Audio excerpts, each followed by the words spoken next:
दोस्तों जरा सोचिए, अगर किसी व्यक्ति का सम्मान उसके जन्म से तय कर दिया जाए तो क्या वो समाज न्यायपूर्ण कहलाएगा? क्या किसी व्यक्ति की महानता उसके जन्म से तय हो सकती है? नहीं। और इसी बात को डॉक्टर अंबेडकर ने कहा था। भारत के महान विचारक, समाज सुधारक, सामाजिक न्याय के सबसे बड़े योद्धा, भारतीय संविधान निर्माता डॉक्टर अंबेडकर ने बताया था कि किसी व्यक्ति के जन्म के आधार पर उसका सम्मान तय नहीं होना चाहिए। कोई व्यक्ति अपने जन्म से नहीं बल्कि अपने कर्म से बनता है। और ये केवल एक वाक्य नहीं है, ये एक ऐसी सोच है जो समाज की पूरी विचारधारा को, मानसिकता को, नजरिए को, दृष्टिकोण को बदल सकती है। लेकिन आज भी समाज इसे स्वीकार नहीं कर रहा। तो आज की इस वीडियो में हम यही जानेंगे कि डॉक्टर अंबेडकर की ये सोच क्यों इतनी महत्वपूर्ण है। कैसे कोई व्यक्ति जन्म के आधार पर महान हो ही नहीं सकता, और डॉक्टर अंबेडकर ने इस बारे में क्या कहा, उनके विचार क्या थे। भीमसूत्र के इस खास एपिसोड में आपका स्वागत है। यदि आप चैनल पर पहली बार आए हैं, आज ही सब्सक्राइब कर लें ताकि इसी प्रकार की महत्वपूर्ण वीडियो आप तक पहुंच सके। भीमसूत्र को एक बड़ा परिवार, एक बड़ा मंच बनाने के लिए आपके समर्थन की आवश्यकता है।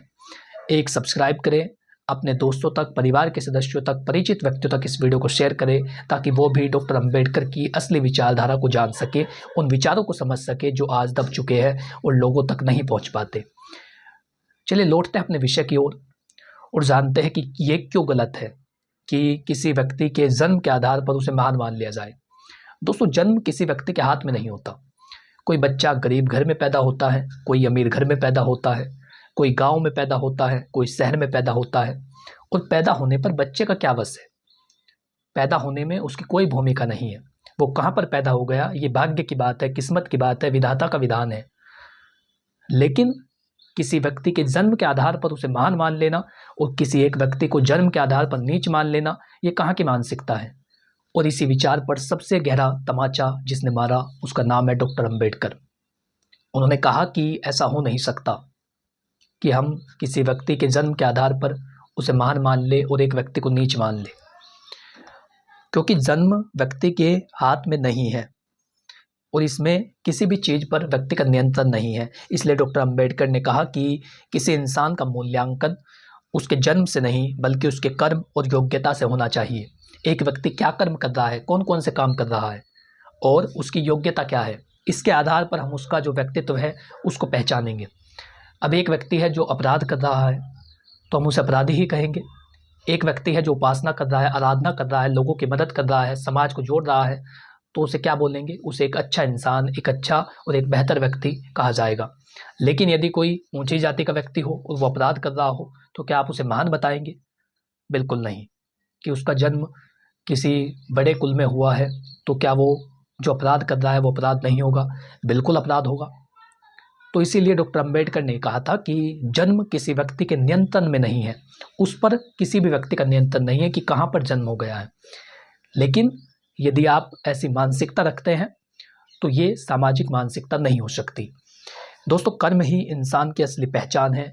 इतिहास में जितने भी लोग हुए हैं, जितने भी लोगों का आप नाम जानते हैं, उन्हें आप उनकी जाति से नहीं जानते, उन्हें आप उनके धर्म से नहीं जानते, उनके कार्य से जानते हैं कि उन्होंने क्या किया, उनकी योग्यताएं क्या थी, उन्होंने समाज को क्या योगदान दिया, उन्होंने किस तरीके से अपने विचारों को फैलाया, किस तरीके से लोगों को जोड़ा, किस तरीके से लोगों की सोच को बदला। तो आप जितने भी व्यक्तियों को जानते हैं वो उनकी जाति, उनके मजहब, उनके धर्म के आधार पर नहीं जानते, आप जानते हैं उनकी योग्यता, उनके कर्म के आधार पर। तो इसीलिए डॉक्टर अंबेडकर ये बोलते हैं कि किसी व्यक्ति की पहचान कर्म के आधार पर होनी चाहिए और वही व्यक्ति सच में महान कहलाता है। बाबा साहब का जो जीवन है वो इस बात का बड़ा उदाहरण है कि कर्म से महान बना जा सकता है और समानता ही समाज की असली ताकत है। जब समाज में ये सोच पैदा हो जाती है कि कुछ लोग जन्म से ऊंचे हैं, कुछ लोग जन्म से नीचे हैं, तो समाज कमजोर हो जाता है। लेकिन जब समाज ये मानने लगता है कि हर इंसान को बराबरी का अधिकार है, तब समाज मजबूत बनता है।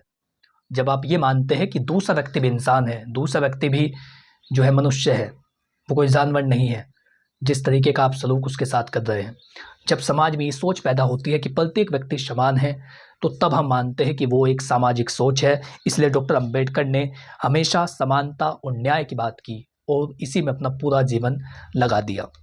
बाबा साहब का सपना यही था कि बराबरी वाला समाज, जहाँ पर किसी बच्चे को इसलिए पढ़ने से ना रोक दिया जाए कि वो किसी नीची जाति का है, जहाँ पर किसी बच्चे को पानी पीने से इसलिए ना रोक दिया जाए कि वो किसी नीची जाति का है, जहाँ पर कार्य इसलिए ना सौंपा जाए कि किसी वो नीची जाति का है।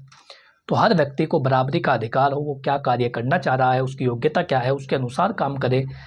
और इसी में बाबा साहब ने अपना पूरा जीवन लगा दिया। उनका यही सपना था, एक ऐसा समाज जहाँ इंसान की पहचान उसकी जाति से नहीं बल्कि उसकी योग्यता और मेहनत से हो, जहाँ हर व्यक्ति को आगे बढ़ने का बराबर मौका मिले।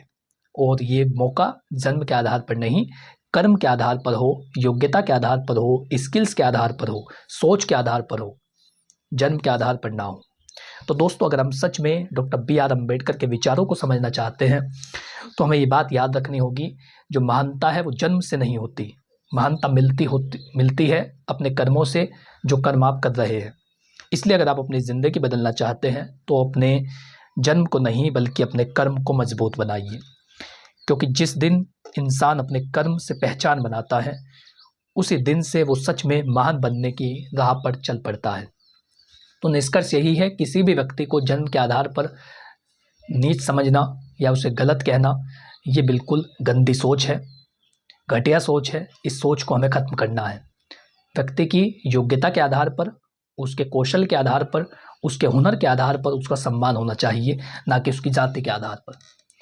यदि जानकारी पसंद आई हो, वीडियो को लाइक करें, चैनल को सब्सक्राइब कर ले, भीम सूत्र से जुड़िए एक बड़ा परिवार बनाने के लिए। Thank you for watching this video. अपना कीमती समय देने के लिए धन्यवाद।